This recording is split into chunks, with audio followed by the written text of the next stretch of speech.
We sit here at our church and in our community where like everybody believes in God, but you don't realize how people have managed to twist the Bible to a way where like it supports their claim and viewpoints.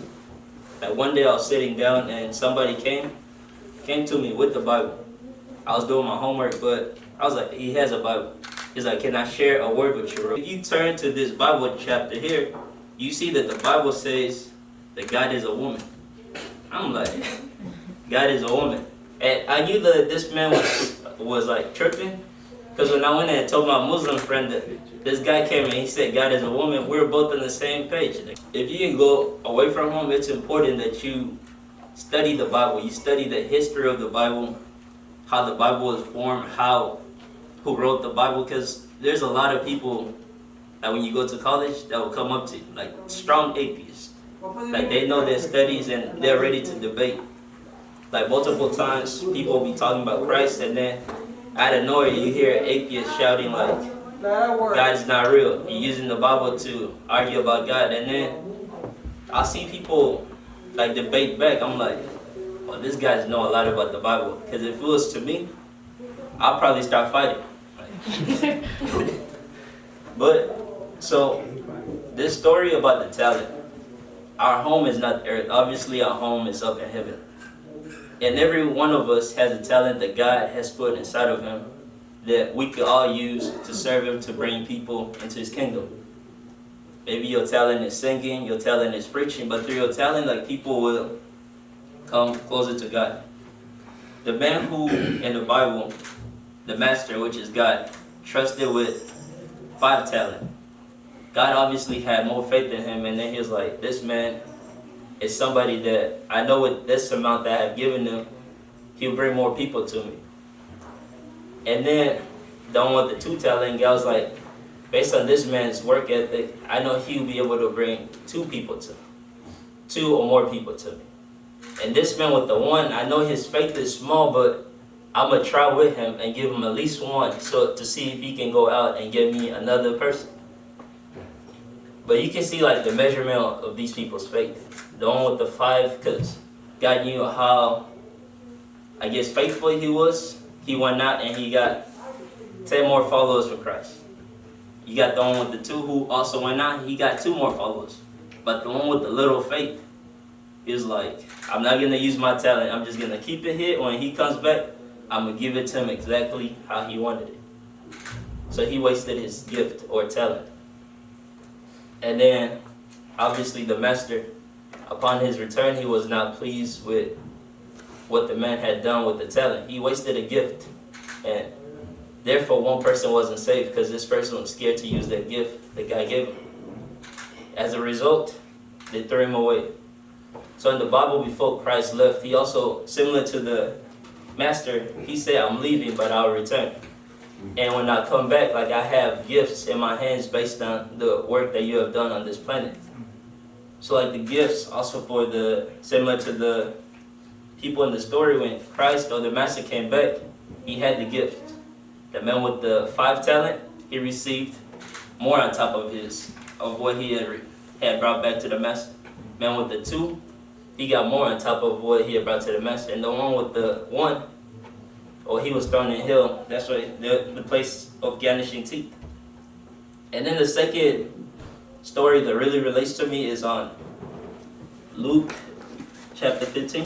So there were 2 sons, the older one and the young son. Yeah. The older son, the younger son, he was tired of working with his father, and before his father could even die, he was like, Father, can you give me half of my inheritance? Like the money that you're supposed to give me when you die.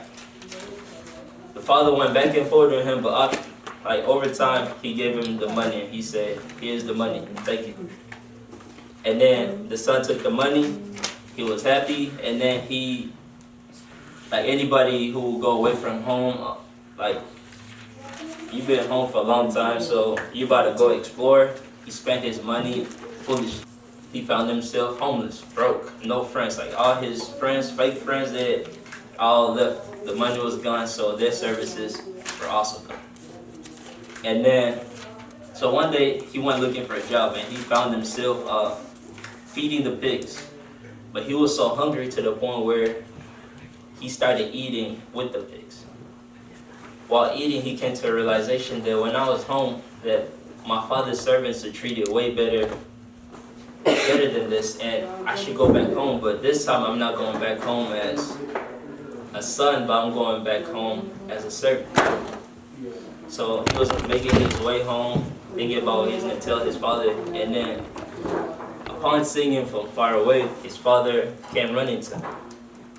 Before he could even get a word out about how he was not a good son or how he should be a servant, his father hugged him. And he said, let's throw a party because my son has returned.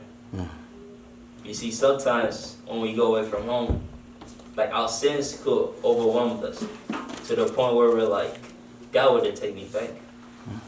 And then like, the devil's pretty good in those moments where you're like, God won't take me back. Oh, the devil's adding like extra fuel to that fire. Yeah, he won't take you back. But look at what you did. You took all his money. And then you think he's just gonna be like, oh, come back, son, come back, son. No. But God is different. Like, you can sin, but he said as long as he's still on that throne, like, you're still able to get forgiveness. But once he leaves that throne, then it's over. Luke chapter 10, verse 25 to 37. So in this story, we're told about a lawyer, right? The lawyer asks Jesus who my neighbor is. Similar to us, like, based on what we see on TV, based on what our parents have told us, and based on our own perception, like, we could limit, like the lawyer, we could ask ourselves who our friends are, or who should we associate with, you know? In order to get God's gospel out to everybody, you have to be able to talk to everybody. You can't say, I can't talk to this person because he's a gay or he's a Muslim. How is a Muslim going to hear the gospel of God if God's children are afraid to speak to a Muslim? How is a gay going to hear what God has to say about gays if you, based on your culture, you have said, I'm not going to talk to a gay because I do not want them next to me. See, even in the Bible, God was accused by the Pharisees for speaking to tax collectors, thieves, and crooks. And then when he heard like the rumors, he said that it's not the healthy that need a doctor, but it's the sick. Same to this story. The person that